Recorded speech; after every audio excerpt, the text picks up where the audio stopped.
जर छत्रपती संभाजीनगरमध्ये उमेदवारांना महानगरपालिका निवडणूक अर्ज भरून हवा असेल तर 1 लाख रुपये मोजावे लागतायत। 1 लाख द्या आणि आम्ही अर्ज भरून देतो असे बोर्ड अनेक वकिलांच्या घरासमोर लागलेत। महापालिका निवडणूक लढवण्यासाठी उमेदवारांना 21 पानांचा अर्ज भरावा लागणार आहे आणि हा अर्ज खूपच किचकट असल्याचं इच्छुकांचं मत आहे।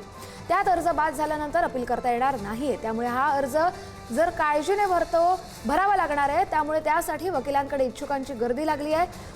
मंडळी इच्छुक उमेदवार जाणकारांना उमेदवारी अर्ज भरायचे 1 लाख रुपये देतही आहेत।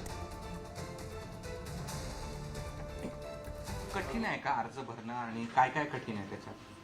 बरेचसे भाग असे आहेत की जसं प्रॉपर्टीचं माझ्यावर असलेले गुन्हे, माझ्या प्रतिनिधीवर असलेले गुन्हे वगैरे हे ते सगळं नीट तपासून मला त्यात तपशीलमध्ये नीट दाखवणं हे जरा तकलीफचं काम होतं आहे। 1 लाख रुपये द्यावे तेवढं कठीण आहे?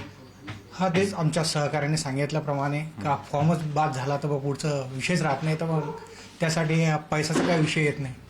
अर्ज भरणं कठीण असं आहे की तुमच्या प्रत्येक डिटेल्स IT रिटर्न्समध्ये तुम्ही जे दाखवताय त्याच्या प्रत्येक गोष्ट तुम्हाला दाखवायची आहे, त्याचे सर्टिफाईड कॉपीज दाखवायचे आहे, तुमच्यावर असलेले गुन्हे दाखवायचे। इथपर्यंत तुम्ही कोणाला हँडलोन दिलेला आहे, व्हाईटमध्ये दिलेलं आहे की ब्लॅकमध्ये, त्याचेही पूर्ण उल्लेख जे येतोय त्याचाही उल्लेख तुम्हाला देणं आहे, त्यांचा पत्तासुद्धा त्याच्या डिटेलमध्ये देणं आहे। किती अर्ज भरता दिवसात जवळपास 10 अर्ज होत आहे, कारण की प्रत्येक अर्जाला कमीत कमी 2 ते 3 तास लागत आहे, कारण की सगळे डॉक्युमेंट चेक करणं, त्यांची व्हॅल्युएशन चेक करणं, त्यांचं प्रॉपर्टी डिस्क्रिप्शन चेक करून व्यवस्थित फॉर्ममध्ये भरणं आम्हाला फार आवश्यक आहे।